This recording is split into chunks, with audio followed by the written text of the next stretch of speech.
Je suis donc Anne-Sophie Lépinard, je suis présidente de la commission accès au droit et à la justice du CNB, membre également de la commission liberté et droits de l'homme. Et c'est avec cette double casquette aujourd'hui que j'ai le plaisir de vous rencontrer soit en présentiel, soit derrière l'écran, pour que nous puissions parler de soins psychiatriques sans consentement.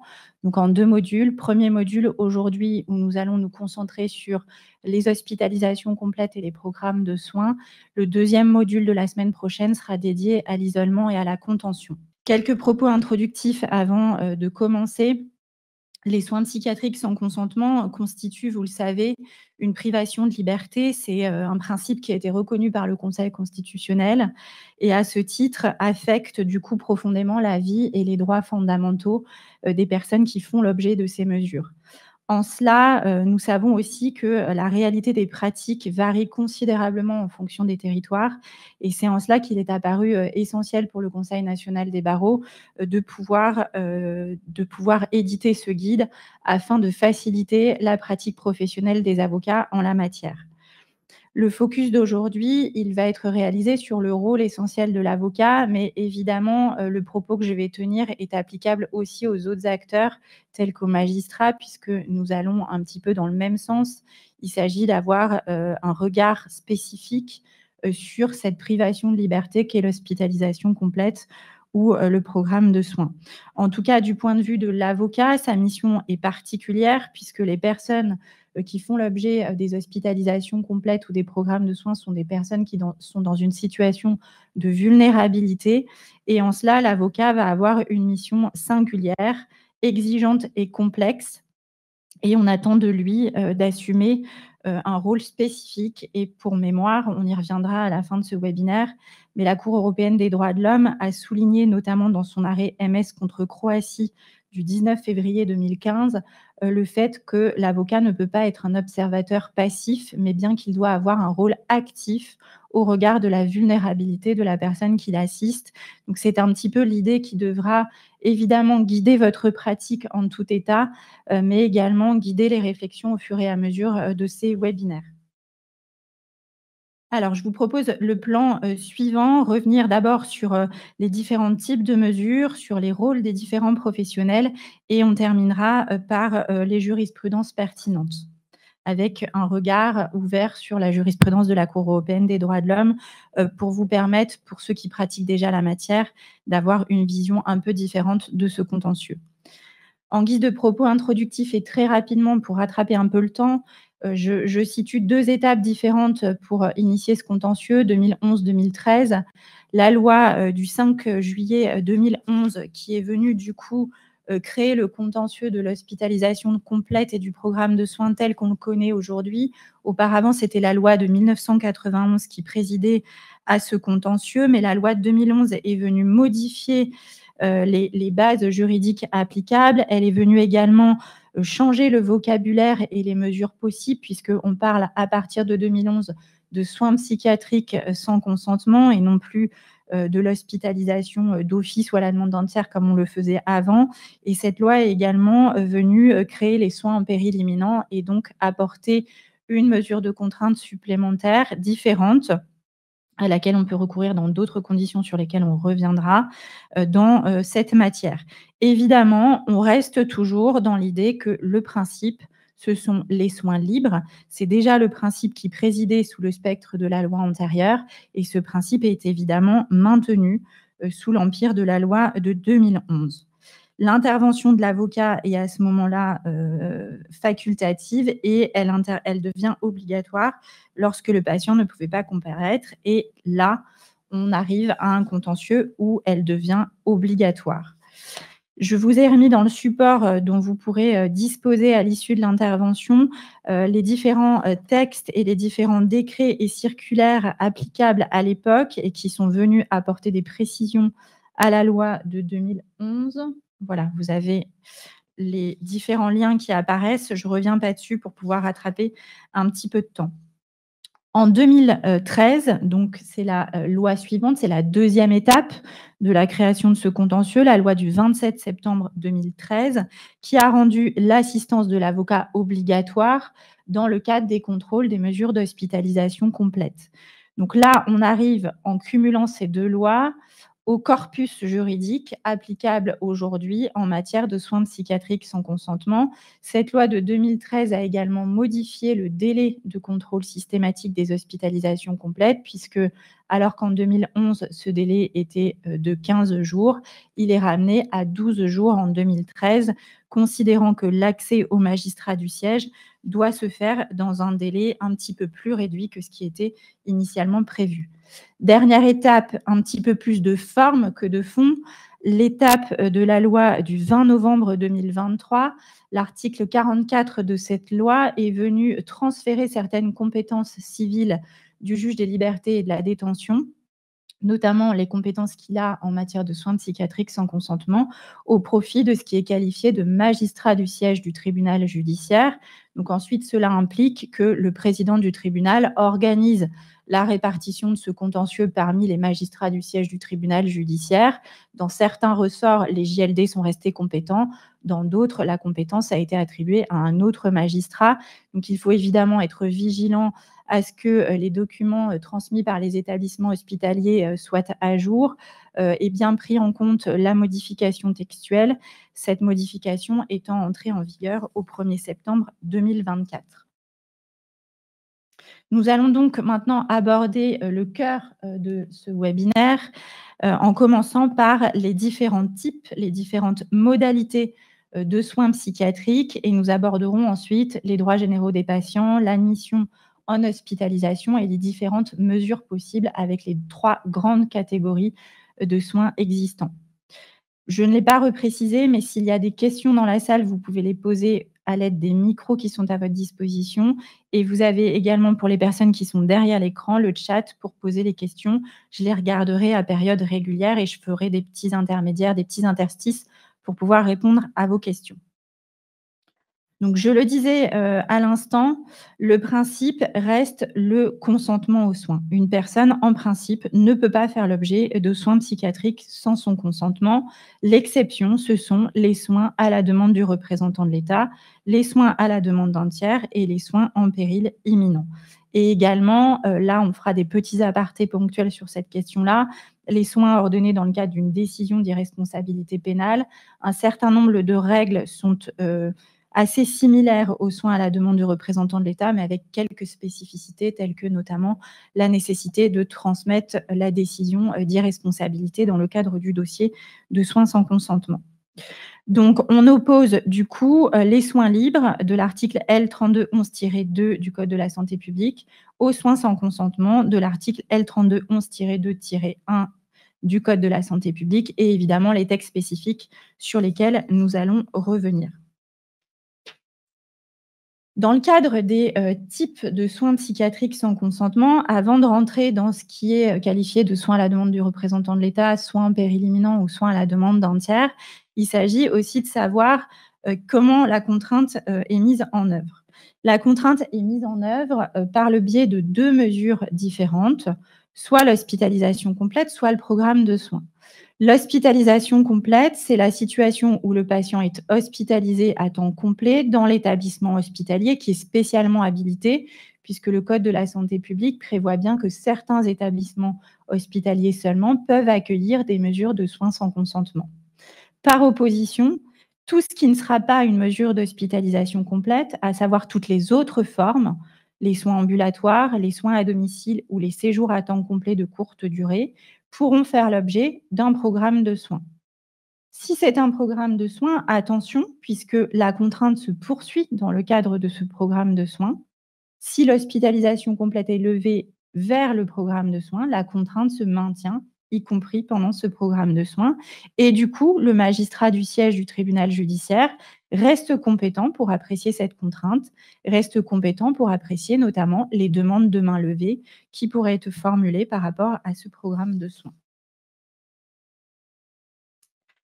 Parmi les modalités de l'hospitalisation complète, il faut quand même retenir des modalités spécifiques puisque au cours de cette hospitalisation complète, certains aménagements peuvent être apportés sans pour autant que cela remette en cause la nature de l'hospitalisation complète elle-même. C'est prévu par l'article L3211-11-1 du Code de la santé publique, à savoir les sorties de courte durée. Elles ont plusieurs objectifs. Ça va être de favoriser la guérison, la réadaptation, la réinsertion sociale ou bien encore si des démarches extérieures sont nécessaires. Dans ce cas-là, on va distinguer entre 2 types de sorties de courte durée: les sorties accompagnées qui ne vont pas excéder 12 heures ou les sorties non accompagnées qui ne vont pas excéder 48 heures. Attention parce qu'on peut le voir parfois dans notre pratique, si les sorties vont au-delà de ces durées ou si les modalités ne sont pas celles qui sont prévues et que je viens, d'évoquer, c'est susceptible en revanche de remettre en cause la nature même de l'hospitalisation complète et de pouvoir faire l'objet, d'observations, de la part de l'avocat dans le cadre du contrôle systématique qui sera réalisé par le juge des libertés ou le magistrat du siège du tribunal judiciaire ou bien dans le cadre, éventuellement, d'autres contrôles ou d'une saisine, sur demande de la personne. Il faut aussi avoir en tête, au rang des grandes mesures, le fait que, la prise en charge peut être modifiée à tout moment. C'est-à-dire que le psychiatre qui participe à la prise en charge du patient peut proposer, à tout moment de la mesure, la modification de cette forme de prise en charge. Il peut donc, du coup, suggérer que l'hospitalisation complète soit transformée en programme de soins, en lieu et place de cette hospitalisation. La décision du psychiatre, pour pouvoir apprécier, l'une ou l'autre des mesures, elle tient compte forcément de l'évolution de l'état, de la personne, pour savoir si la contrainte est adaptée sous forme d'hospitalisation complète ou sous forme de programme de soins. Donc ça, c'est une décision du psychiatre. A contrario, si un programme de soins a été mis en place, le psychiatre a aussi la possibilité de préconiser, en application de l'article L3211-11 alinéa 2 du Code de la santé publique, la réintégration en hospitalisation complète. Dans cette hypothèse-là, il va falloir que le psychiatre constate que la prise en charge de la personne décidée sous une autre forme ne permet plus, notamment du fait du comportement de la personne, de dispenser les soins nécessaires à son état. L'exemple typique, c'est lorsqu'un programme de soins a été mis en place avec, par exemple, une injection mensuelle, que la personne ne se présente plus à son rendez-vous mensuel pour pouvoir recevoir l'injection et c'est-à-dire recevoir le traitement médicamenteux prévu. Dans ce cas-là, le psychiatre peut préconiser une réintégration au motif que les conditions, du maintien du programme de soins ne sont plus en adéquation avec l'état de santé de la personne, puisque on imagine dans cette hypothèse-là que l'état de santé de la personne qui ne reçoit plus son traitement a pu se dégrader depuis lors et nécessiter une autre forme de prise en charge. Voilà donc le cadre des grandes mesures, qui peuvent être préconisées. Avant d'entrer un petit peu plus dans le détail des soins à la demande du représentant de l'État, soins à la demande d'un tiers ou soins en péril imminent, on va d'abord faire un petit focus sur les droits généraux des patients. Là, ces droits généraux que je vous expose, ils sont applicables aux personnes faisant l'objet d'une hospitalisation complète, mais on va aussi les retrouver, puisque ce sont des droits généraux, pour les personnes qui font l'objet, en plus, d'un isolement ou d'une contention, ces 2 mesures-là étant réservées au cycle de formation de la semaine prochaine. Parmi ces droits généraux, on a, ceux qui sont prévus dans les dispositions communes aux articles L3211-1 à 13 du Code de la santé publique. Donc, on a des droits qui s'appliquent quel que soit le type de mesure dont, la personne fait l'objet, que ce soit des soins à la demande d'un tiers, en péril imminent ou les soins à la demande du représentant de l'État. Parmi ces grands droits, ces grands principes généraux, il y a tout d'abord ce qui va, à mon sens, vraiment guider et inonder l'intervention de l'avocat. C'est le fait que les restrictions qui sont imposées à la personne faisant l'objet des soins, donc les restrictions à l'exercice des libertés individuelles de la personne, doivent être adaptées, nécessaires et proportionnées à son état mental et à la mise en œuvre du traitement requis. Donc là, vous avez à l'article L3211-3 du Code de la santé publique, une phrase qui certes, de prime abord, peut apparaître extrêmement générique, mais qui va être en fait, à mon sens, le cœur de l'intervention de l'avocat et le cœur du rôle du magistrat du siège du TJ qui aura vocation à statuer, puisqu'il s'agira un petit peu comme la Cour européenne des droits de l'homme nous incite à le faire, d'être toujours dans cette vérification de la proportionnalité de la mesure et de l'adéquation de la mesure par rapport à ces différents critères. Autre grand principe, au grand droit, principe fondamental, c'est la question de la dignité. C'est-à-dire qu'il est rappelé également dans ce même texte que la dignité de la personne doit être respectée et sa réinsertion recherchée. Là encore, on est dans quelque chose de générique, mais qui doit guider en tout état de cause ce qu'il se passe pour la personne faisant l'objet de l'hospitalisation complète. Avant, chacune des décisions et là on en arrive au grand droit à l'information de la personne. Avant chacune des décisions qui va être prise pour, décider des soins sans consentement ou pour maintenir les soins sans consentement, il va falloir que la personne soit informée du projet de décision et de la suite envisagée, par le psychiatre et qu'elle soit également mise à même de faire valoir ses observations par tout moyen et de manière adaptée à son état de santé. De sorte que la personne objet de la mesure de soins sans consentement va pouvoir être mise en mesure de comprendre ce qu'il se passe et également d'exprimer sa position, ses observations sur ce point. Dans le droit à l'information, il y a un petit peu plus de précisions qui sont apportées puisqu'il est rappelé qu'il faut que la personne soit informée le plus rapidement possible et d'une manière appropriée à son état de la décision d'admission et ensuite de chacune des décisions de maintien, mais également, qu'elle soit, en mesure de pouvoir, avoir la possibilité de faire ses observations et également que l'avis de la personne soit recherché. Ça, c'est quelque chose qui, en pratique, peut parfois un petit peu achopper parce que le psychiatre et le professionnel de santé, il ordonne un certain nombre de mesures qu'il considère en adéquation avec l'état de santé de la personne et c'est lui le professionnel de santé. Pour autant, parce qu'il y a ce droit à l'information et parce que l'avis de la personne doit être recherché, elle doit pouvoir faire valoir cet avis et il doit pouvoir être pris en compte. Ça renvoie directement au principe de départ du consentement aux soins. C'est-à-dire que là, on est dans une mesure dérogatoire, on est dans une mesure de soins sans consentement, mais pour autant, cette mesure n'a pas vocation à devoir durer très longtemps dans le temps. Le principe est de pouvoir rebasculer dès que possible à une mesure de soins avec adhésion, avec compliance aux soins et avec une adhésion de la personne à ces soins. Donc c'est vraiment quelque chose, auquel on doit prêter une attention particulière, puisque c'est quelque chose qui peut être parfois un peu délicat à mettre en place en pratique. Parmi les autres droits sur lesquels je souhaitais également faire un focus rapidement, c'est, la question des autres droits du type communiquer avec les autorités, consulaires, la capacité à pouvoir, saisir la commission, départementale, la capacité également à pouvoir saisir le contrôleur général des lieux de privation de liberté. Je vous l'ai dit en introduction, les soins psychiatriques sans consentement constituent une privation de liberté et en cela, le contrôleur général des lieux de privation de liberté est effectivement compétent pour ces mesures et peut à ce titre être saisi. La personne a également parmi ses droits généraux la faculté de pouvoir prendre conseil auprès d'un médecin de son choix et auprès d'un avocat de son choix. Donc ça, c'est un droit qui reste pendant toute la durée de la mesure et qu'elle doit pouvoir faire valoir. Elle peut également émettre ou recevoir des courriers, consulter le règlement intérieur de l'établissement, exercer son droit de vote, se livrer à une activité religieuse ou philosophique de son choix. Donc là, nous sommes vraiment sur le corpus juridique, générique. Parmi les autres choses qu'il faut avoir en tête, alors là, très certainement plutôt pour les mesures de soins psychiatriques sans consentement qui vont durer un petit peu dans le temps, parce que là, la question peut se poser, c'est la question de la préservation du logement. C'est l'article L3211-7 du Code de la santé publique qui rappelle que la personne hospitalisée sans son consentement conserve le domicile qui était le sien avant l'hospitalisation aussi longtemps que ce domicile reste à sa disposition.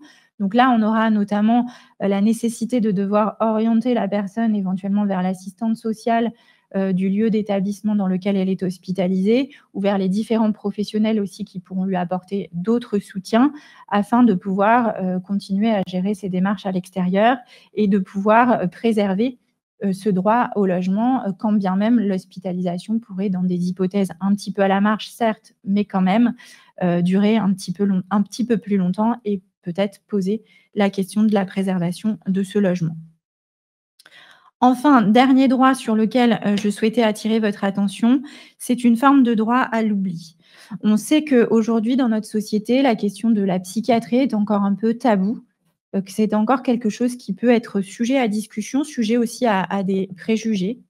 et à des formes de jugement. Et de ce fait, et ça va mieux en le disant, l'article L3211-5 du Code de la santé publique rappelle expressément qu'une personne faisant, en raison de troubles mentaux, l'objet de soins psychiatriques prenant ou non la forme d'une hospitalisation complète, et en cela sont également visées les personnes qui ont fait l'objet d'un programme de soins, conserve à l'issue de ces soins la totalité de ses droits et devoirs de citoyen, sous réserve des dispositions relatives aux mesures de protection, sans que ses antécédents psychiatriques puissent lui être opposés. Donc là, il s'agit bien d'une forme de droit à l'oubli, d'une forme de droit à ne pas être stigmatisé parce qu'on a fait l'objet d'une mesure de soins psychiatriques sans consentement. Et le fait que le texte le prévoit expressément nous permet aussi de nous en prévaloir si jamais on constatait qu'une personne faisait l'objet d'une forme de discrimination à cause de son parcours en psychiatrie. Je regarde rapidement s'il y a des questions importantes dans le chat. Est-ce que vous avez des questions dans la salle à ce stade?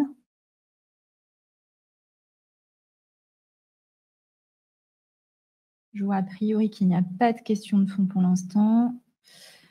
Alors, nous allons pouvoir du coup commencer sur la mesure de soins psychiatriques sans consentement en elle-même.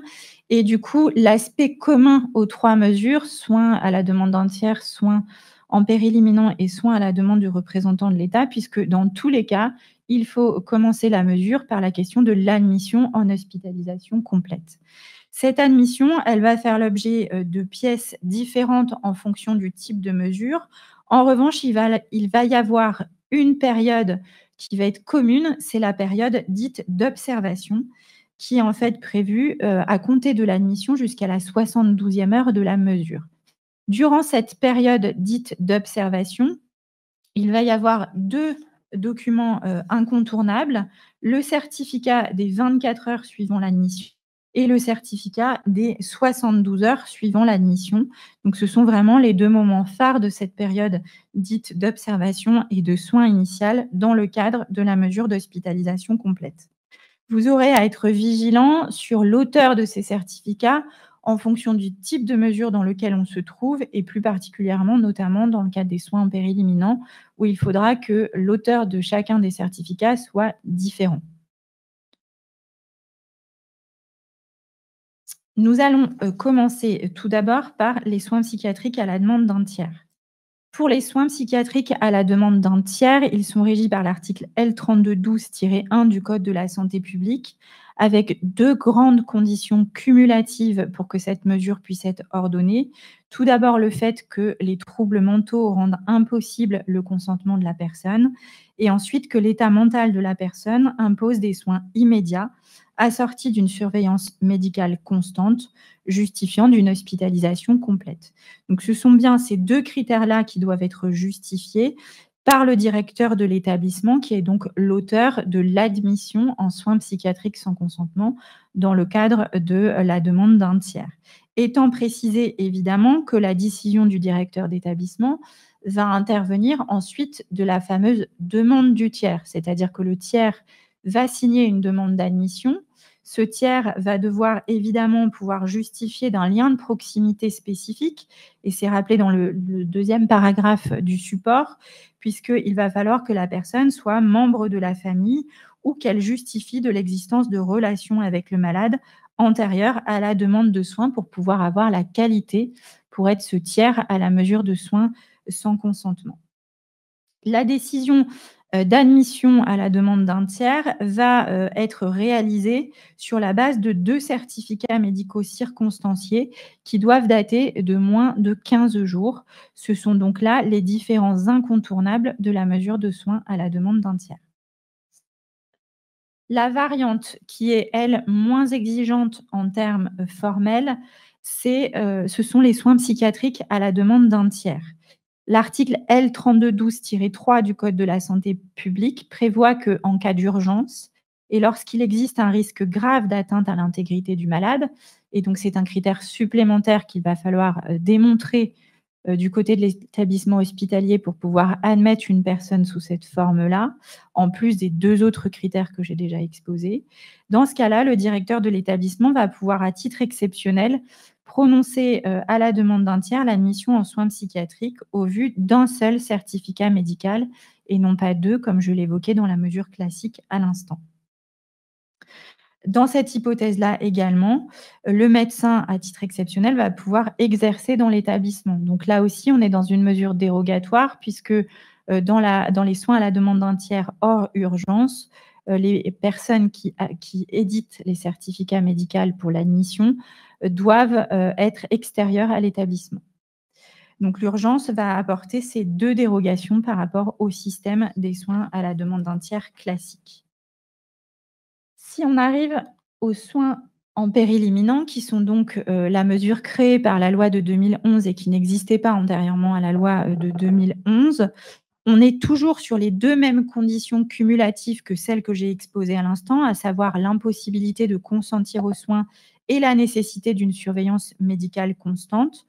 En revanche, on aura, des spécificités, formelles puisque dans cette hypothèse-là, le médecin qui établit le certificat ne peut pas exercer dans l'établissement qui accueille le malade et par ailleurs, les certificats des 24 heures et des 72 heures vont devoir être établis par des médecins distincts. Donc là, c'est évidemment un point de contrôle, spécifique de la part de l'avocat et de la part du magistrat qui statuera sur la demande, puisqu'il s'agit de vérifier, que le formalisme est respecté.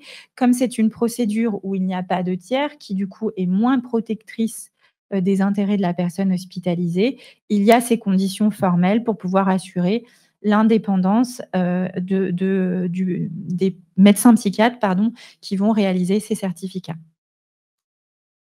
Dernier grand type de mesure, les soins psychiatriques à la demande du représentant de l'État qui sont régis par l'article L 3213-1 à -11 du code de la santé publique et R 3213-1 à 3 du code de la santé publique.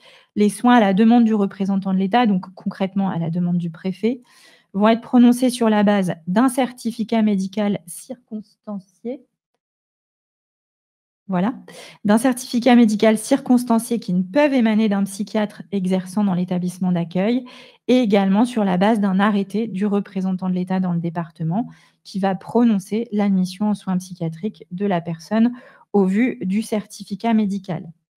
On a, des jurisprudences et ça vous le retrouverez, dans le guide du CNB, mais également dans le support, des jurisprudences de la Cour de cassation qui admettent, la pratique, de renvoi dans l'arrêté, de renvoi au certificat médical avec la mention de «s'approprie les termes», ce qui permet effectivement de renvoyer au certificat médical sans en recopier tous les termes. En revanche, ça ne dispense pas le représentant de l'État, donc le préfet, dans son arrêté, de justifier des 2 grands critères nécessaires à l'admission en soins psychiatriques à la demande du représentant de l'État, c'est-à-dire la nécessité de justifier que les troubles mentaux nécessitent des soins et compromettent la sûreté des personnes ou portent atteinte de façon grave à l'ordre public. Ce sont ces critères-là qui doivent être démontrés pour recourir aux soins à la demande du représentant de l'État. Je vous ai remis également dans le support la petite précision sur le fait que, le préfet décide de la forme de la prise en charge et qu'il peut intervenir dans un délai de 3 jours francs suivant la réception du certificat médical de 72 heures. Il y a notamment, parfois des interventions spécifiques qui arrivent et une intervention du préfet dans un second temps. Donc il faut aussi, pouvoir vérifier qui est l'auteur de la demande initiale, dans quel délai cela intervient et si le critère de fond, à savoir, la compromission de la sûreté des personnes ou l'atteinte à l'ordre public est bien qualifié et bien justifié dans le dossier.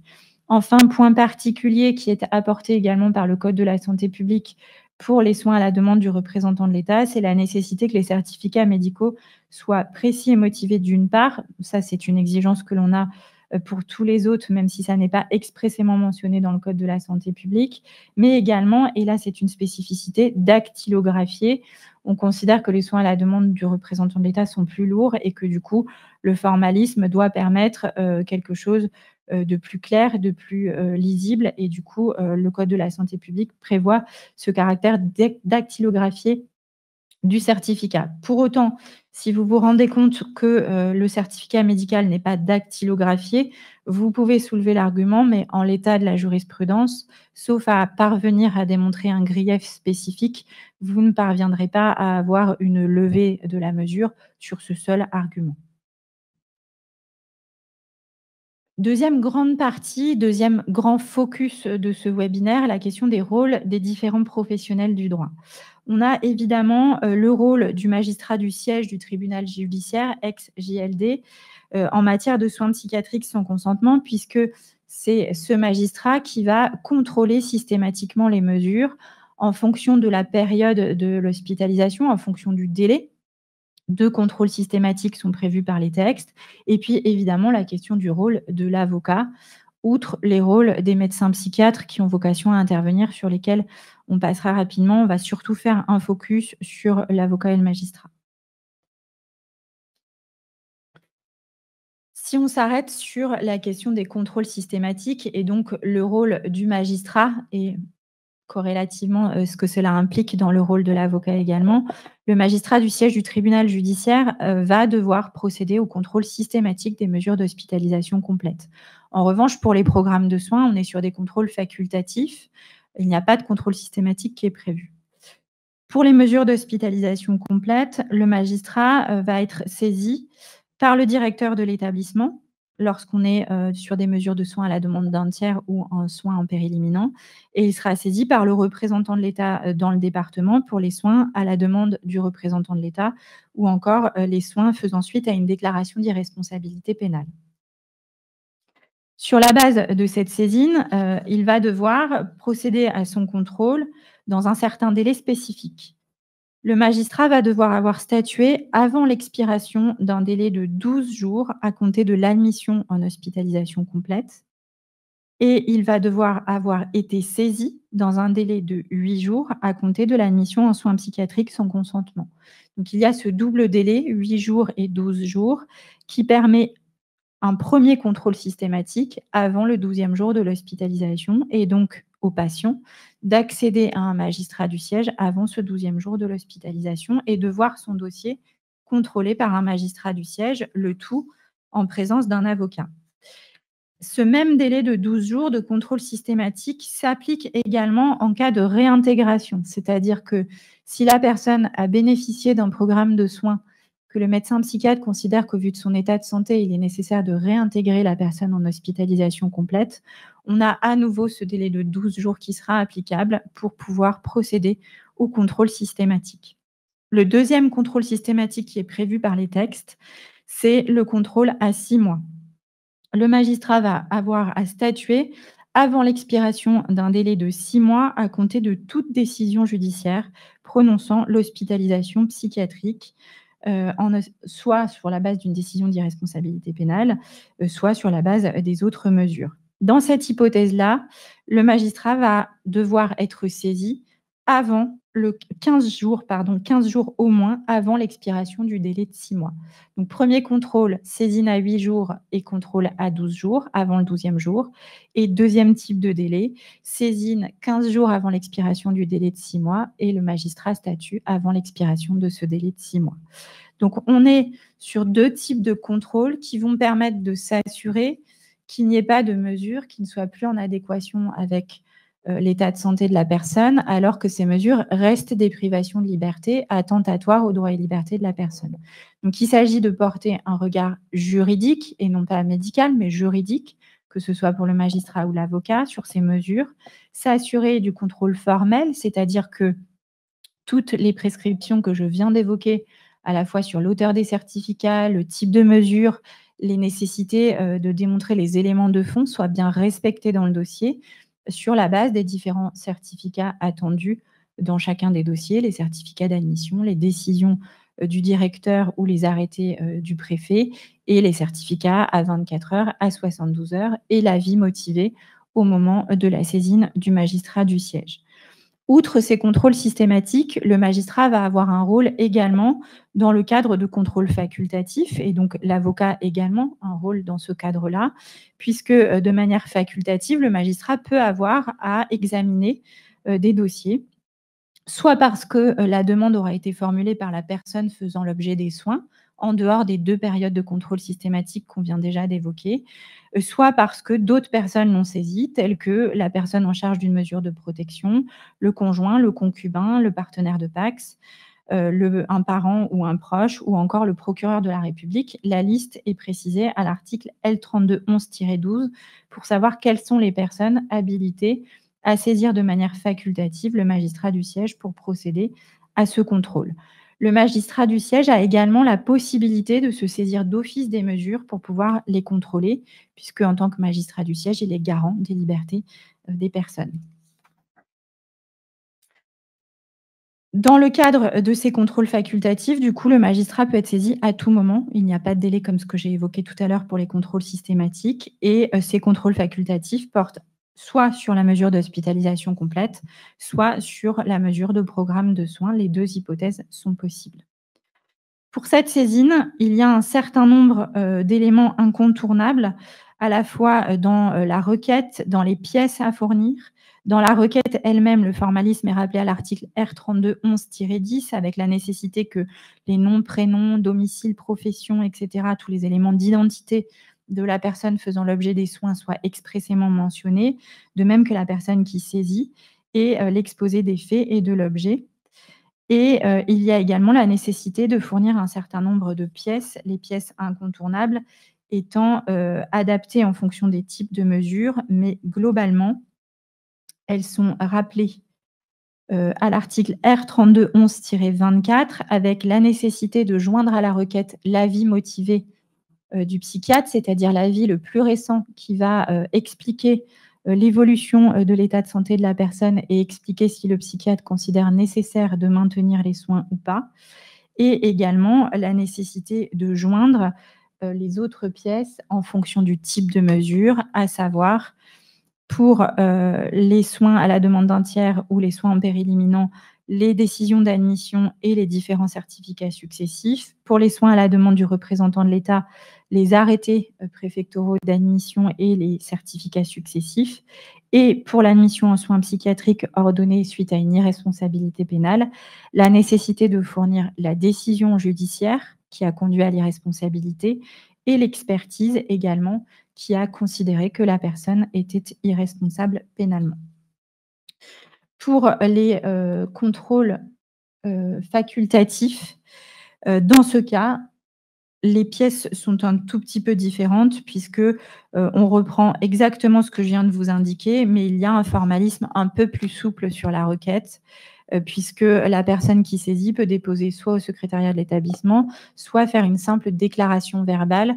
Vous l'aurez observé dans la plupart des règles du Code de la santé publique, il y a toujours une adaptation à la possibilité pour le patient de saisir lui-même et que cela tienne compte de son état de santé. D'où, par exemple, la possibilité de faire une simple déclaration verbale. On va, je pense, passer un petit peu plus rapidement là-dessus pour rattraper le temps. On a vu l'essentiel des pièces à verser au dossier. Juste une petite précision pour les mesures qui font l'objet d'une durée un peu plus longue et qui sont susceptibles de tomber sous le coup du contrôle à 6 mois. Dans cette hypothèse-là, il y a un type de certificat supplémentaire attendu. Ce sont les certificats médicaux circonstanciés mensuels qui ont vocation à dresser l'évolution en fait de l'état de santé de la personne et qui vont indiquer si le maintien en hospitalisation complète est toujours nécessaire ou pas. Il faut avoir en tête que l'absence d'un seul de ces certificats médicaux, en application de la jurisprudence constante de la Cour de cassation, emporte la main levée de la mesure, puisque l'absence d'un seul de ces certificats constitue une défaillance du dossier, puisqu'on n'a plus une vision suffisamment précise de l'état de santé de la personne.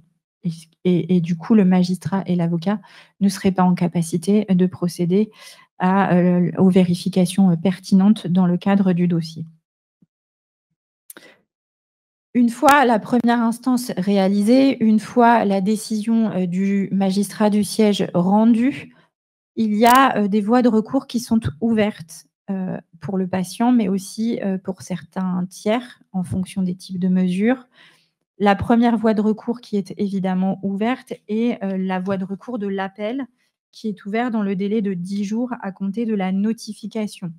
La notification, elle se fait selon 2 formes. Soit, la décision du magistrat du siège est rendue tout de suite sur place et notifiée, en main propre à la personne et à son avocat. Soit elle est notifiée ultérieurement parce que la décision aurait été mise en délibéré et dans ce cas-là, elle est notifiée par le secrétariat de l'établissement hospitalier. En tout cas, quel que soit le point de départ, on est bien sur un délai de 10 jours à compter de la notification de la décision. Un petit point d'attention sur la question de la computation des délais, puisque, il faut avoir en tête l'article R3211-25 du code de la santé publique, les articles 641 et 642 du code de procédure civile qu'on applique dans d'autres matières ne sont en l'état pas applicables. C'est-à-dire que là, pour les soins psychiatriques, sans consentement, le jour de la notification de l'ordonnance compte et il n'y a pas de prorogation du délai au jour suivant lorsque celui-ci se termine un samedi, un dimanche ou un jour férié. Donc attention, spécificité, de cette matière par rapport aux autres matières, notamment civiles. Dans le cadre de l'appel, c'est le premier président de la cour d'appel ou son délégué qui va statuer. Le principe est que l'appel n'est pas suspensif. L'exception est que l'appel peut être suspensif lorsque le ministère public demande à ce que son recours soit effectivement suspensif. Et dans ce cas-là, on est dans les dispositions spécifiques de l'article R3211-10 du Code de la santé publique et L3211-12-4 du Code de la santé publique. Dans cette hypothèse-là, la déclaration d'appel va être accompagnée de cette demande de caractère suspensif spécial et il y aura la possibilité pour les parties de faire des observations sur le caractère suspensif ou pas dans un premier temps et ensuite de faire des observations sur le fond de l'appel. Donc là, on est sur une procédure particulière et qui nécessite un point d'attention puisque on a alors un délai extrêmement court pour formuler nos observations et qu'il ne faut pas louper le moment où on est à même de faire les observations sur le caractère suspensif. Dans chaque ressort, il y a des organisations légèrement différentes qui ont été mises en place, mais en tout cas, l'avocat est prévenu par le greffe d'un appel suspensif exercé par le ministère public. De manière générale, au stade de l'appel, l'appel est ouvert aux parties et uniquement aux parties. Donc là, on va se reporter évidemment à chaque fois au type de mesure en cause, soit à la demande d'un tiers en péril imminent ou à la demande du représentant de l'État, pour savoir qui a la qualité de partie à la procédure et donc qui est à même de faire appel ou pas. Dans le cadre de cet appel, les pièces transmises à la cour d'appel vont être globalement les mêmes qu'en première instance, c'est-à-dire tout ce que j'ai rappelé, décision d'admission, certificats médicaux d'admission, les certificats successifs 24 heures, 72 heures, avis motivé qui étaient joints à la requête pour le contrôle du magistrat en première instance. Et puis également s'ajoute l'avis rendu par le psychiatre de l'établissement d'accueil se prononçant sur la nécessité de poursuivre l'hospitalisation complète. Ce document doit être adressé au greffe de la cour d'appel au plus tard 48 heures avant l'audience. Ce document-là est souvent sujet à débat parce qu'il arrive que les établissements hospitaliers ne le transmettent pas, auquel cas c'est à nous de soulever l'absence de cet élément dans le dossier. En revanche, la jurisprudence considère que si on a la faculté d'en débattre contradictoirement, quand bien même cet élément nous serait communiqué de façon relativement tardive, il n'y aura pas lieu à main levée automatique puisque on aura pu en débattre contradictoirement. Donc c'est le critère du débat contradictoire et de la capacité à formuler nos observations qui, à ce moment-là, va reprendre le dessus par rapport au formalisme de base. Dernier petit point de rappel sur la question de l'appel, la question de la déclaration d'appel motivée. Depuis 2019, on a la nécessité dans nos contentieux de faire des déclarations d'appel motivées. Elles s'appliquent à la matière des soins psychiatriques sans consentement, donc point de vigilance. Il y a une souplesse si c'est le patient qui fait appel, puisque on le sait, le formalisme est un peu assoupli pour s'adapter à l'état de santé de la personne. En revanche, si c'est l'avocat qui rédige la déclaration d'appel, vous devez impérativement soulever dès la déclaration d'appel l'ensemble des arguments dont vous entendez vous prévaloir au soutien des intérêts de votre client. Dans le cadre de cet appel, le délai pour statuer pour le magistrat, ce délai, il est de 12 jours dans les 12 jours de la saisine, du premier président ou de son délégué. Donc on est finalement sur le même délai que la première instance, avec une petite particularité en cas d'expertise où le délai est porté à 25 jours. Par contre, en cas d'appel suspensif, le premier président de la cour d'appel ou son délégué se prononce dans un délai de 3 jours à compter de la déclaration d'appel. Je vous renvoie aux textes qui sont précisés dans le support. Dernier recours possible, lorsqu'on a épuisé, l'appel, c'est le pourvoi en cassation avec du coup les règles habituelles du code de procédure civile et du code de la santé publique qui se cumulent et qui s'appliquent. Le pourvoi est ouvert à toute partie qui y a intérêt et il est dans tous les cas ouvert au ministère public. C'est une petite nuance qui est apportée par le code de la santé publique. On en arrive maintenant au rôle de l'avocat.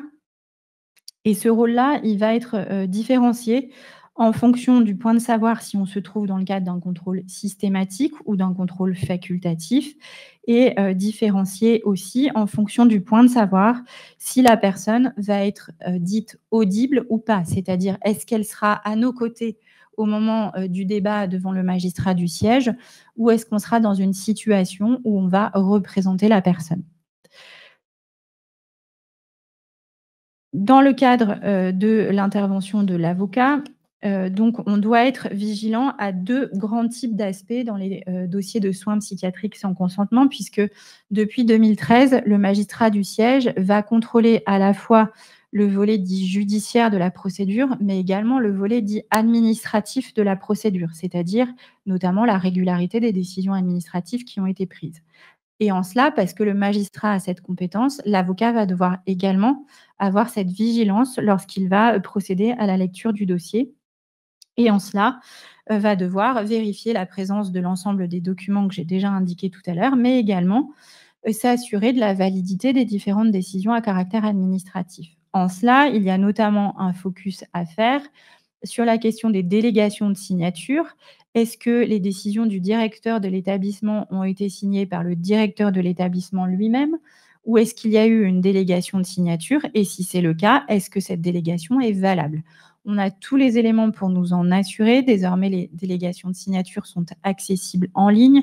On a aussi moyen de partager dans les différents groupes constitués dans les différents ressorts avec les juges et également avec les établissements hospitaliers, ces répertoires de délégation de signature pour fluidifier le travail de chacun.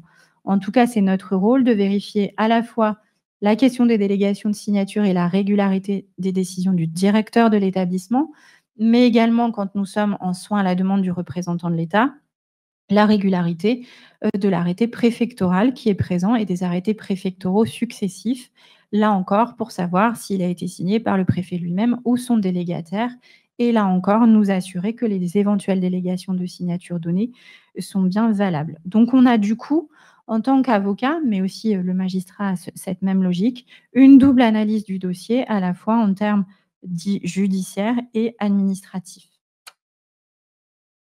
S'agissant plus spécifiquement du rôle de l'avocat en amont, du, débat devant le magistrat, du tribunal judiciaire, on a évidemment la première étape de la lecture du dossier avec la nécessité d'une lecture resserrée pour vérifier tous les points de contrôle que j'ai déjà évoqués, au fur et à mesure de ce webinaire et je reviens juste sur quelques-uns de ces points de contrôle.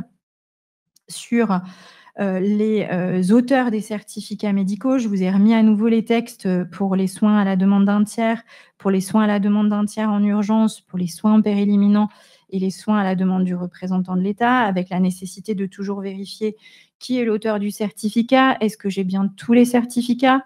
Est-ce que j'ai bien les décisions du directeur d'établissement ou est-ce que j'ai bien les arrêtés préfectoraux lorsque je suis en soins à la demande du représentant de l'État?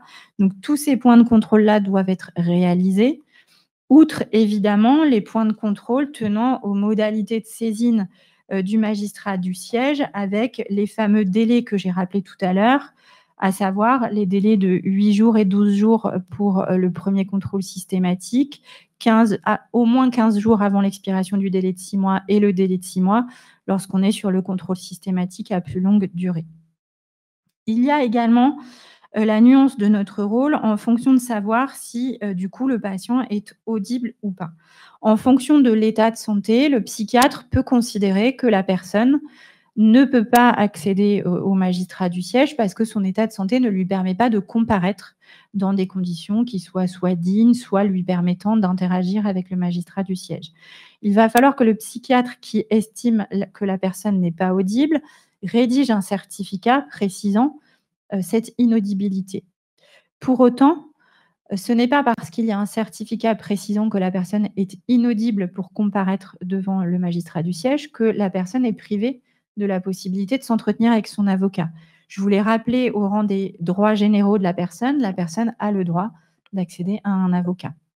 Ça fait partie de ses droits génériques et donc à nous de faire en sorte de nous entretenir avec la personne. Il ne s'agit évidemment pas de causer du trouble ou de créer des difficultés pour le patient. Ce sera à nous aussi de voir dans quelle mesure on peut s'entretenir avec la personne, mais en ayant à l'esprit le fait que c'est son droit d'accéder à un avocat, c'est son droit de pouvoir interagir avec nous et surtout de pouvoir voir ses messages portés au moment du débat lorsqu'elle n'est pas en capacité d'accéder au magistrat.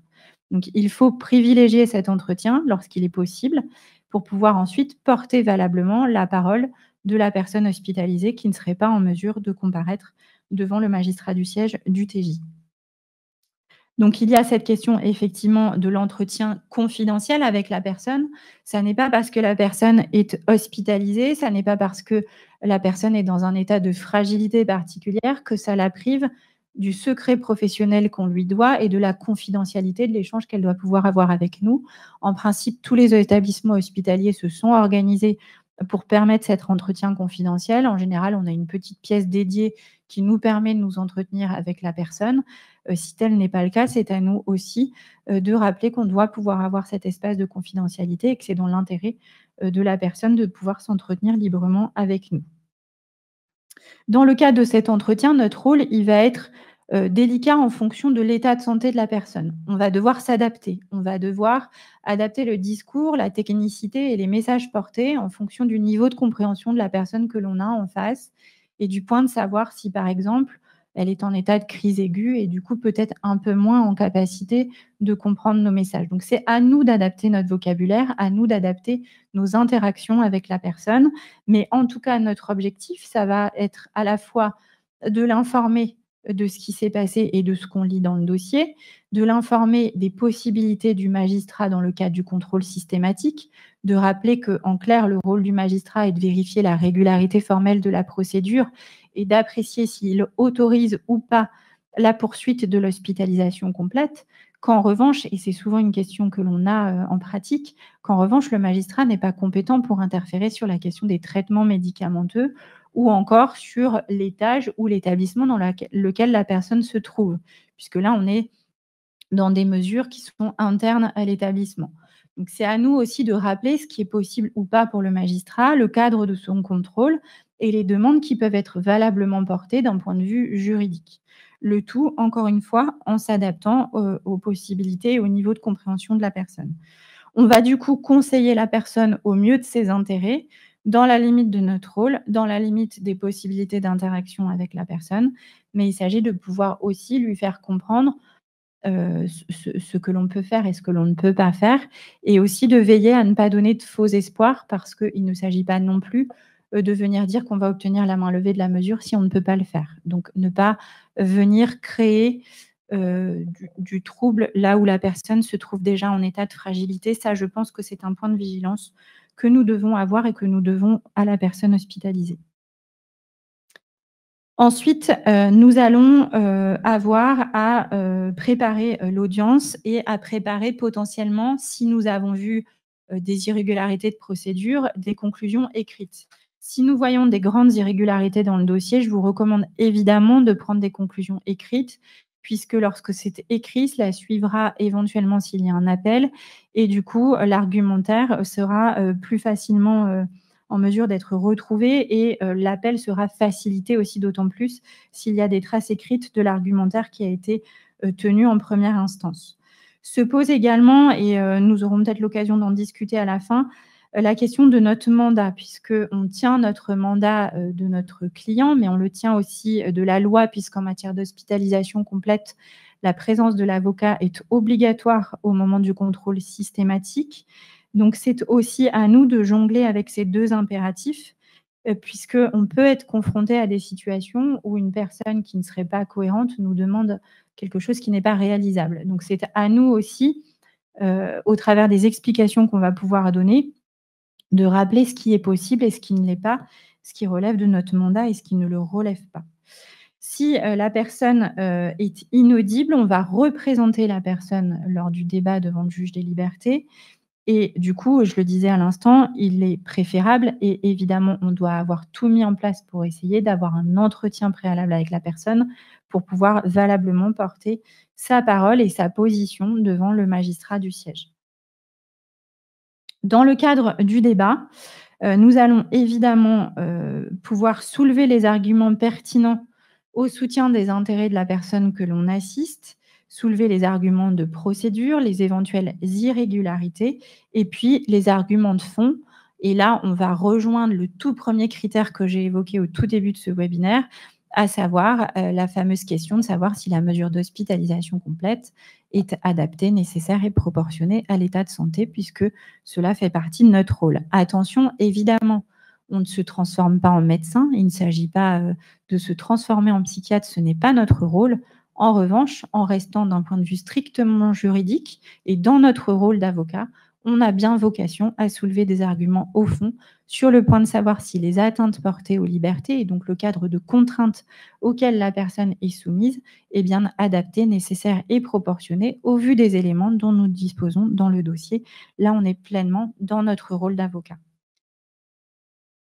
On va devoir également, soulever et expliquer, après, une fois que la décision est rendue, expliquer, à la personne, la décision rendue et l'éventuelle opportunité d'interjeter appel s'il y a lieu dans le dossier. Il nous reste 20 minutes. On va faire en sorte de balayer quelques jurisprudences qui me paraissent intéressantes à avoir en tête. Pour le surplus, évidemment, je vous renvoie au guide du Conseil national des barreaux qui est plus détaillé, qui revient sur d'autres principes, d'autres jurisprudences plus complètes. Il s'agissait vraiment de dresser un portrait des grands points fondamentaux des hospitalisations complètes et des programmes de soins, le tout en rattrapant un tout petit peu le temps du petit problème technique. Mais du coup, pour le surplus des détails, évidemment, je vous renvoie au guide. Juste, je vérifie s'il y a des grandes questions dans le chat avant de passer aux questions et aux jurisprudences.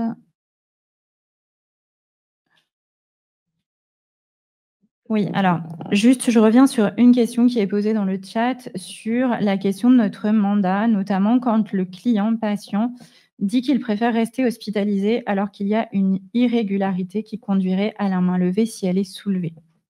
Alors, effectivement, là, on est au cœur de savoir comment on articule notre mandat, les intérêts du patient, le respect de sa volonté et aussi notre rôle d'avocat. Ce que j'ai l'habitude de conseiller dans ces situations-là, c'est de procéder en 2 temps. De faire nos observations sur la régularité formelle, parce que c'est notre rôle d'avocat qui a la technicité juridique, tout en expliquant ensuite que la personne entend rester hospitalisée et soulever la volonté de la personne. De sorte que on a à la fois respecté notre rôle de technicien, préserver notre responsabilité professionnelle parce qu'on sait que parfois une personne vous dit à un instant T qu'elle accepte de rester hospitalisée et parfois quelques instants après, elle peut changer de position. Ça nous est tous arrivé dans notre pratique.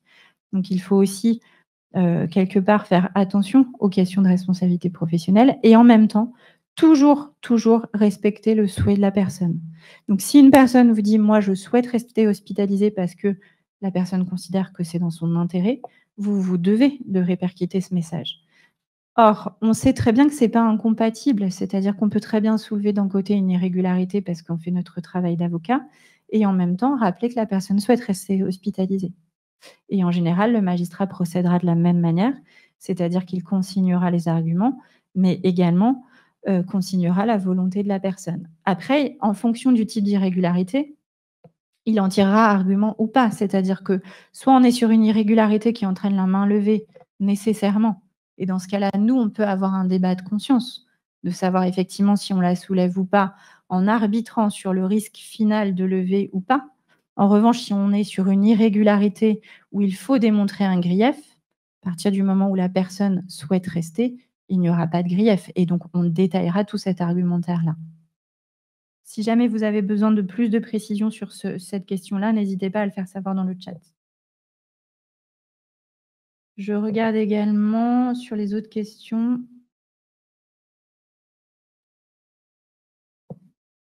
Alors après, évidemment, pour rebondir sur les arguments qu'il y a dans le chat, chaque magistrat a une pratique différente et chaque ressort a des pratiques différentes. Mais globalement, il y a quand même un focus qui est fait sur le souhait du patient. Ça, c'est quelque chose quand même que globalement, on retrouve à peu près dans tous les ressorts. Alors, on va exposer rapidement les quelques grandes jurisprudences que je voulais voir avec vous et ensuite on reviendra sur vos questions. Donc, en termes de jurisprudence, je voulais balayer quelques jurisprudences à la fois de droit interne, donc de la Cour de cassation, et ensuite quelques jurisprudences de la Cour européenne des droits de l'homme. Sur les quelques jurisprudences de la Cour de cassation sur lesquelles je peux attirer votre attention, il y a notamment la jurisprudence de la première chambre civile du 26 octobre 2022. Il y a eu toute une série d'arrêts de la Cour de cassation en matière de soins psychiatriques sans consentement qui sont de la même date. Celui-ci porte sur l'horodatage des certificats médicaux et il est clairement rappelé dans cet arrêt que l'absence d'horodatage des certificats médicaux de 24 heures et de 72 heures ne permet pas de vérifier le respect des délais légaux. Donc là, on est bien sur une exigence de la Cour de cassation d'horodatage, donc à l'horaire et à la minute, pour qu'on puisse vérifier les délais de 24 heures et de 72 heures. S'il n'y a pas d'horodatage, on ne peut pas contrôler ces délais. L'autre décision qui est un avis, un simple avis de la Cour de cassation, mais qui est intéressant parce qu'il porte sur les mineurs.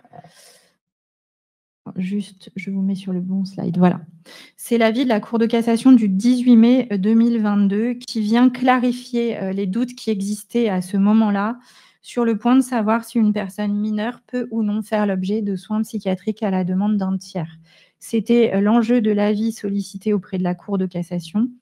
Et la Cour de cassation a l'analyse suivante. Globalement, elle considère qu'une personne mineure va faire l'objet de soins dans le cadre de l'autorité parentale exercée par ses parents et que de ce fait, les parents n'ont pas vocation à être des tiers à une mesure de soins psychiatriques sans consentement. De ce fait, cela implique, si on va jusqu'au bout du raisonnement de la Cour de cassation, que les mineurs, par principe, vont faire l'objet de soins dans le cadre de l'autorité parentale et donc sans contrainte comme on l'entend dans le cadre du Code de la santé publique, qu'en revanche, la seule mesure de contrainte qui sera possible pour les mineurs, ce serait les soins à la demande du représentant de l'État, le restant se déroulant dans le cadre de l'autorité parentale. Donc ça, il faut l'avoir en tête aussi parce qu'il a pu exister des flottements en pratique autour de ces questions-là. Ensuite, l'autre décision que je souhaitais évoquer rapidement, toujours la même date, la fameuse série de décisions du 26 octobre 2022. Cette fois-ci, c'est la question des soins en péril imminent et de l'information de la famille. Dans cette décision, la Cour de cassation a rappelé que le directeur de l'établissement informe dans un délai de 24 heures, sauf difficulté particulière, la famille de la personne qui fait l'objet de soins et, le cas échéant, la personne chargée de la protection juridique de l'intéressé ou, à défaut, toute personne justifiant de relations avec la personne malade antérieure. Et c'est ça aussi l'apport de cet arrêt. Elle vient notamment préciser que constitue une difficulté particulière qui, du coup, va exonérer l'établissement de cette problématique et de cette nécessité d'atteindre la famille ou les proches, c'est le fait que la personne refuse que la famille soit informée. Donc, on considère qu'effectivement, si la personne refuse que sa famille soit informée, l'établissement hospitalier n'a pas à rechercher cette famille et ça constitue bien une difficulté particulière qui exonère de la démarche. Ensuite, vous avez également une décision de 2019 sur l'auteur du certificat d'admission en soins en péril imminent, sur le point de savoir si l'auteur du certificat est extérieur ou interne à l'établissement hospitalier concerné. Je vous renvoie au support. Et un arrêt de 2021 en matière de soins à la demande du représentant de l'État, où là, il est rappelé par la Cour de cassation que si la décision peut satisfaire à l'exigence de motivation en se référant au certificat médical circonstancié, À la condition de s'en approprier le contenu et de joindre le certificat à la décision, elle doit également mettre en évidence que les troubles mentaux dont est atteint l'individu compromettent la sûreté des personnes ou portent atteinte de façon grave à l'ordre public. Donc c'est dans cette décision-là que j'ai déjà un tout petit peu dessiné tout à l'heure quand j'ai évoqué la question des soins à la demande du représentant de l'État, que la Cour de cassation accepte la pratique de l'arrêté qui renvoie et qui s'approprie les termes du certificat médical. Mais par contre, elle rappelle bien que même si on peut procéder par renvoi à ce certificat, ça ne dispense pas le préfet de caractériser l'atteinte grave à l'ordre public. Faute de quoi, l'arrêté n'est pas valable et est entaché d'irrégularité. Donc là, ça vient préciser, cette décision vient préciser le degré de motivation attendu de la part du préfet. Ensuite, décision du 6 juillet 2022, toujours de la première chambre civile en matière de soins à la demande du représentant de l'État, qui revient sur la nécessité de recueillir 2 expertises prévues par la loi pour envisager de lever la mesure de soins à la demande du représentant de l'État. Sur la computation des délais, on l'a déjà un petit peu évoqué, je vous renvoie au support. Et j'attire également votre attention sur un épisode qui s'est fait en 2 temps. Premier temps, décision de la Cour de cassation du 26 octobre 2022 qui venait se prononcer sur l'absence de contrôle par le juge des libertés et de la détention de la question du maintien en unité pour malades difficiles. Donc à ce moment-là, la Cour de cassation considère que le JLD n'a pas à contrôler le maintien en UMD. Et en revanche, cette décision est remise en cause par une décision du tribunal des conflits du 3 juillet 2023. Le tribunal des conflits venant enfin régler cette question en confirmant que l'autorité judiciaire a compétence pour trancher le litige opposant un patient à un préfet quant au rejet de sa demande de sortie de l'UMD et de transfert dans un autre établissement de santé. Donc le tribunal des conflits considère que le magistrat du siège a bien une compétence en la matière. Ensuite, quelques éléments sur notamment la question de savoir si un avocat a à justifier d'un mandat pour interjeter appel. Alors là, c'est un arrêt qui est certes inédit, mais qui vient s'inscrire dans les principes qu'on applique habituellement au mandat de l'avocat, puisqu'on considère que l'avocat n'a pas à justifier de son mandat. Et en l'occurrence, la Cour de cassation a confirmé dans cet arrêt que l'avocat n'avait pas à justifier de son mandat pour interjeter appel d'une décision de maintien en soins psychiatriques sans consentement. Vous avez également dans le support la décision du 26 octobre 2022, toujours cette même série sur l'avis médical qui est transmis à la cour d'appel et le fameux délai de 48 heures pour transmettre ce document. Là encore, je l'ai évoqué très brièvement tout à l'heure, mais la Cour de cassation rappelle dans cette hypothèse-là qu'il appartient au premier président de la cour d'appel, en l'absence de respect du délai de 48 heures pour transmettre cet avis, d'apprécier souverainement s'il en est résulté un grief. Et je l'ai évoqué tout à l'heure, on va apprécier le point de savoir s'il a été possible de débattre contradictoirement des termes de cet avis. Si c'est le cas, la Cour considérera qu'il n'y a pas de grief. Si ça n'est pas le cas, un grief sera retenu par la Cour d'appel. Enfin, dernière décision du 12 janvier 2022 sur la question du délai pour statuer en appel, où on vient vous rappeler les préconisations textuelles et la nécessité de statuer dans le délai de 12 jours suivant la saisine de la cour d'appel. On va, pour terminer ce webinaire, aborder quelques éléments de la jurisprudence de la Cour européenne des droits de l'homme parce que ça me paraît être un éclairage intéressant pour changer un peu nos pratiques. Puisque la Cour européenne des droits de l'homme a une technique un peu différente de celle de la Cour de cassation, on le sait. Elle va utiliser différents textes de la Convention européenne de sauvegarde des droits de l'homme pour apprécier le contentieux en matière de soins psychiatriques sans consentement. Le focus essentiel est autour de l'article 5 de la Convention de sauvegarde, puisque c'est l'article qui prévoit la privation de liberté, pour reprendre les termes de la Convention, de la personne aliénée. Donc c'est le 5 petit e de la Convention de sauvegarde qui va permettre ce contrôle de la Cour européenne des droits de l'homme. Elle va procéder à un contrôle très intéressant puisque dans toutes ces jurisprudences cumulées, on va se rendre compte qu'elle a un certain degré d'exigence sur le rôle de l'avocat. Je l'ai rappelé en introduction avec l'arrêt MS contre Croatie, mais également avec l'arrêt que j'ai remis dans le support Coutura contre Croatie du 10 janvier 2019, où on vient rappeler le degré d'exigence par rapport à l'avocat qui ne peut pas, et elle reprend du coup sa jurisprudence MS, mais elle va un petit peu plus loin.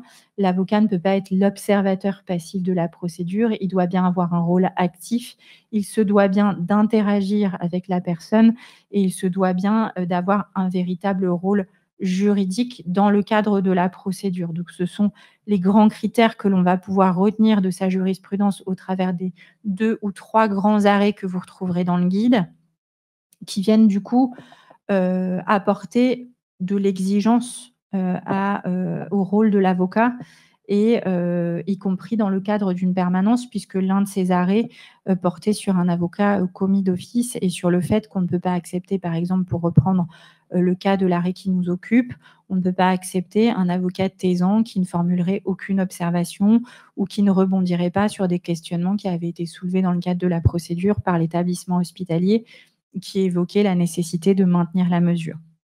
Donc on a tout ce volet autour du rôle particulier de l'avocat.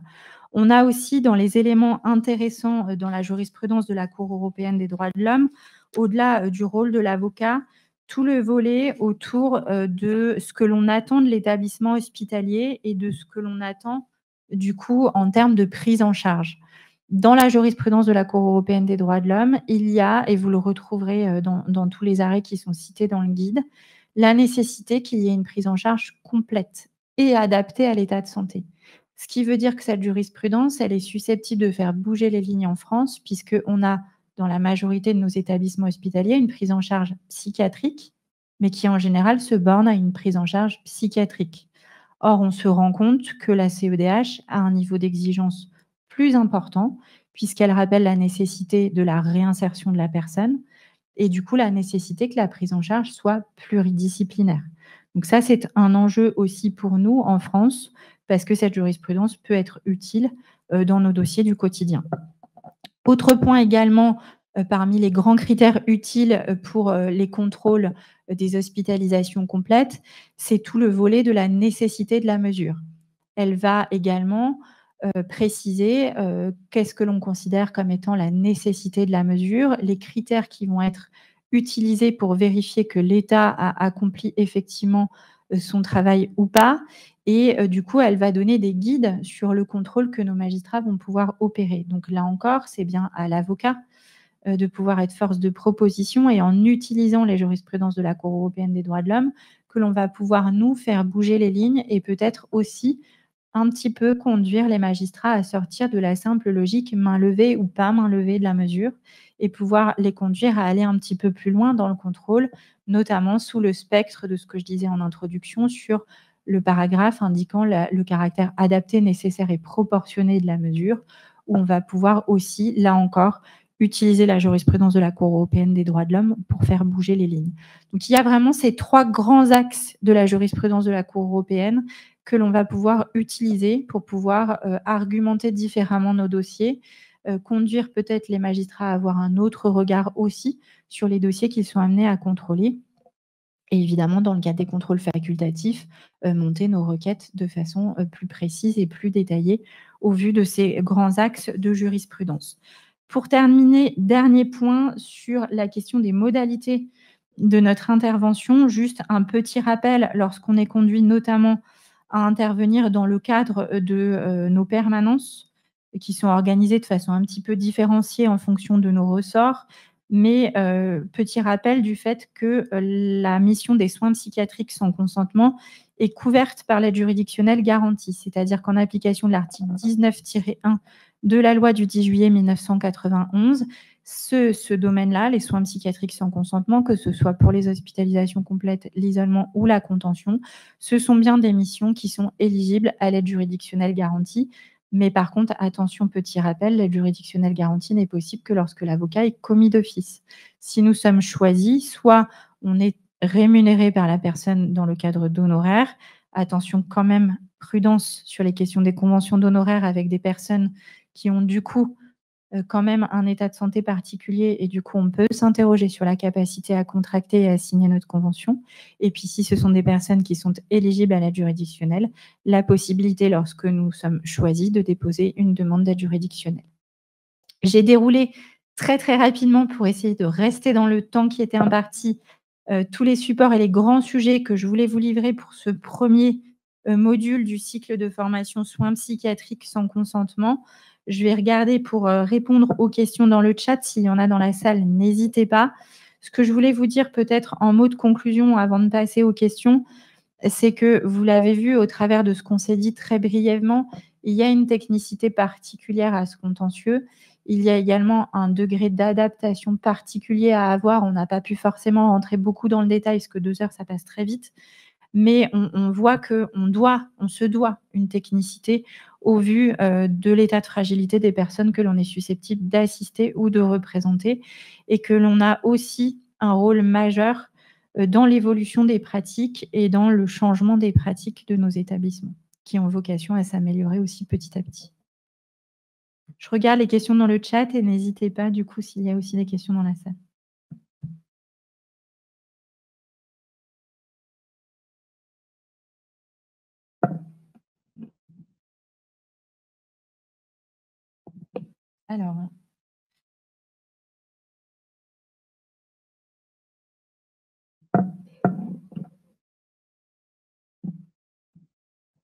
Alors, je suis désolée parce que les questions vont extrêmement vite, donc c'est un peu difficile de les faire remonter au fur et à mesure.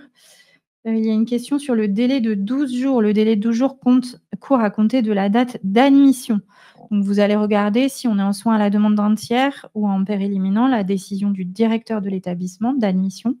Et si vous êtes en soins à la demande du représentant de l'État, l'arrêté d'admission, l'arrêté préfectoral d'admission, pour compter votre délai de 12 jours, sous réserve d'irrégularités éventuelles. S'il y a eu un intermédiaire entre-temps, vous devez vérifier aussi la période antérieure s'il y en a une. En tout cas, le délai court à compter de la décision d'admission. Ensuite, j'ai vu passer une question sur l'AGI-garantie. Se pose la question de l'information dans le cadre de l'AGI-garantie. J'imagine que vous faites état de l'information quant au recouvrement. Je rappelle que vous êtes dispensé de délivrer cette information pour les personnes qui font l'objet de soins psychiatriques sans consentement. Vous avez les 4 dérogations qui sont rappelées sur le formulaire de l'attestation de l'article 105 du décret.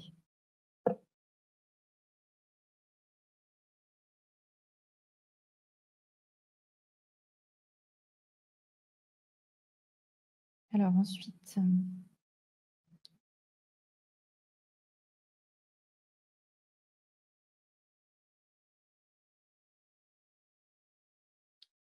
je ne crois pas qu'il y ait d'autres questions de fond.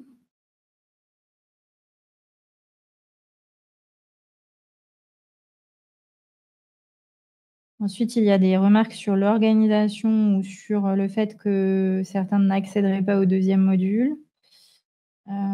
Je pense que j'ai fait le tour des questions sur le chat. Si jamais ce n'est pas le cas, n'hésitez pas à la réécrire en bout de chat pour que je la voie. Et est-ce que vous avez des questions dans la salle? Allez-y. Prenez le micro pour qu'on puisse vous entendre derrière l'écran. Il faut appuyer sur le petit bouton, s'il vous plaît. Juste en dessous.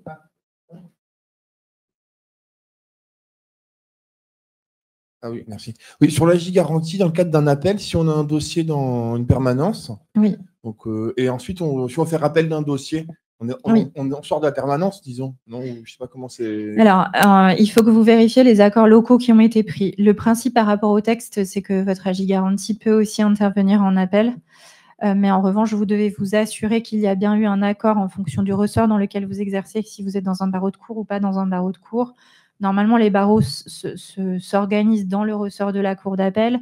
Normalement, chaque barreau peut suivre ses dossiers de première instance au titre de la permanence et de l'AGI-garantie. Mais il faut que vous vous assuriez bien que dans votre ressort, avec le barreau de cour concerné, il y ait bien eu cet accord-là pour qu'il n'y ait pas de difficulté entre vous. Mais effectivement, on considère que l'AGI-garantie se poursuit pour l'appel.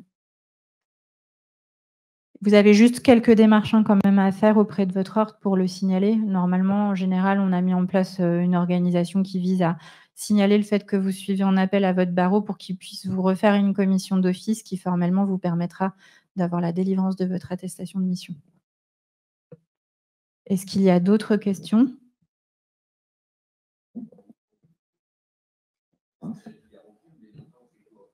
Alors, le montant pour les hospitalisations complètes, c'est 6 unités de valeur, l'unité de valeur étant à 36 € pour les hospitalisations complètes et 4 unités de valeur pour les isolements contention, l'unité de valeur étant toujours à 36 €. Là, c'est pour les interventions à l'AJ ou à l'AJ garantie et ensuite pour les interventions avec des honoraires, l'honoraire étant libre et fixé par rapport aux critères de notre déontologie, donc la complexité du dossier, la compétence, etc.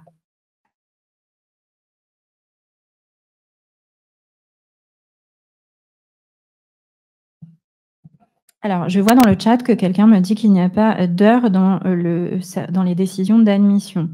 Vous avez néanmoins des horaires qui sont censés apparaître dans les certificats.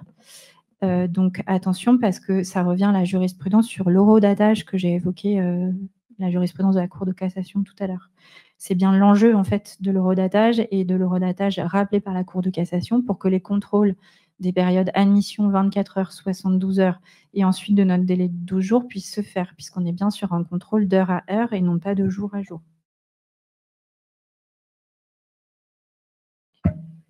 Pour ceux, je lis qu'il y a des difficultés de téléchargement du support. Je vais remettre dans le chat mon adresse mail.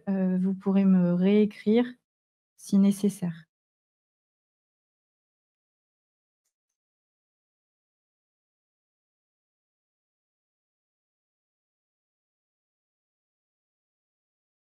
Voilà.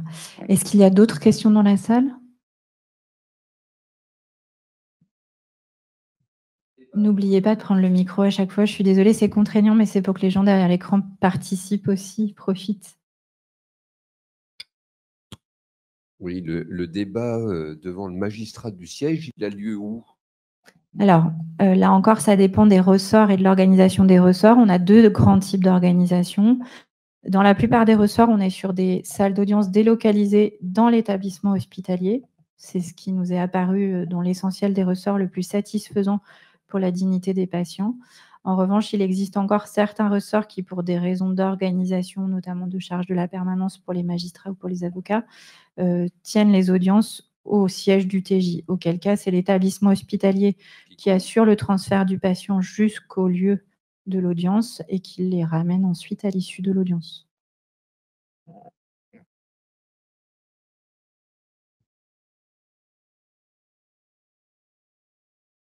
Il y a une question dans le chat qui est posée sur la position à adopter par l'avocat si la personne ne souhaite pas l'assistance par un avocat. Donc là, on est bien sur le contentieux hospitalisation complète et programme de soins. Si on est sur un programme de soins, la question ne se pose pas forcément parce que là, vous pourrez soulever le fait que la personne ne souhaite pas votre intervention. En revanche, sur l'hospitalisation complète, l'assistance par avocat est obligatoire. Donc, vous devez d'être présent. Maintenant, si la personne vous signifie qu'elle ne souhaite pas que vous fassiez des observations, au même titre qu'on a eu déjà cette logique et ce débat, par exemple, en matière pénale, vous devez de rester, d'assister à l'audience, mais de rester taisant pour respecter la volonté de la personne. Et dans ce cas-là, vous l'expliquerez comme tel. Étant précisé que je vous recommande quand même d'essayer au préalable de faire comprendre à la personne que vous êtes là dans son intérêt, que vous êtes là pour porter sa parole et que votre intervention peut avoir du sens à ses côtés. Maintenant, vous ne forcerez pas. Si la personne ne veut pas que vous parliez pour elle, vous resterez à ses côtés.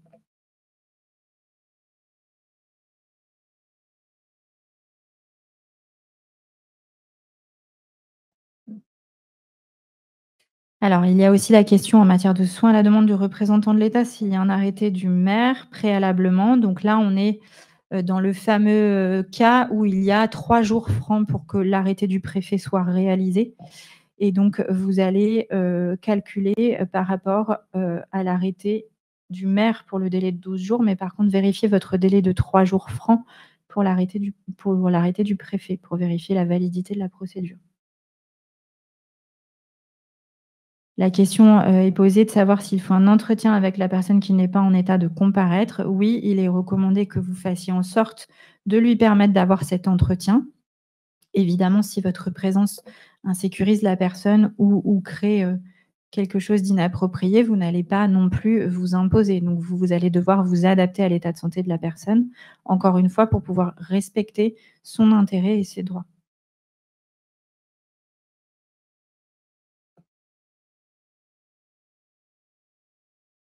Alors, la date des certificats mensuels, elle court à partir de la date d'admission. Donc, vous vérifiez qu'il y a toujours un certificat mensuel par rapport à la date d'admission. Et ensuite, pour les délais de 6 mois, vous vérifiez de décision du juge en décision du juge.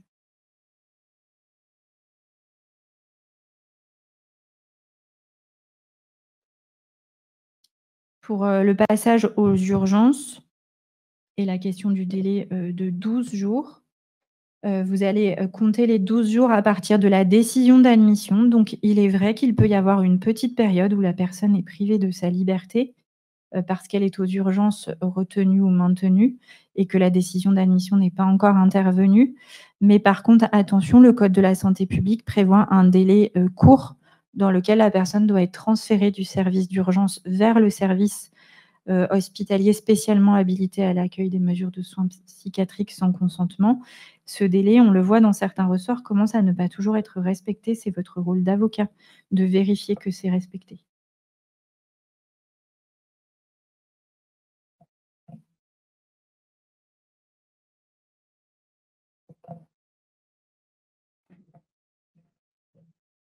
La décision d'admission ne peut pas être rétroactive, non. Les textes sont lacunaires sur la phase d'urgence. En revanche, attention, encore une fois, ça doit être un délai extrêmement résiduel. Sinon, on est dans une mesure qui est irrégulière. Le délai est de 48 heures. Je précise pour les personnes qui sont dans la salle, on me demandait quel est le délai pour que on transfère une personne du service des urgences vers l'établissement hospitalier.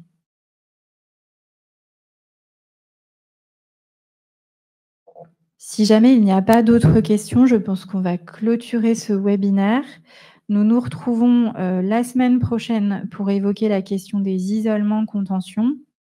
Pour tout le surplus qui n'a pas été traité en matière d'hospitalisation complète, vous retrouverez le détail dans le guide et on aborde donc l'isolement contention la semaine prochaine, 11h, 13h.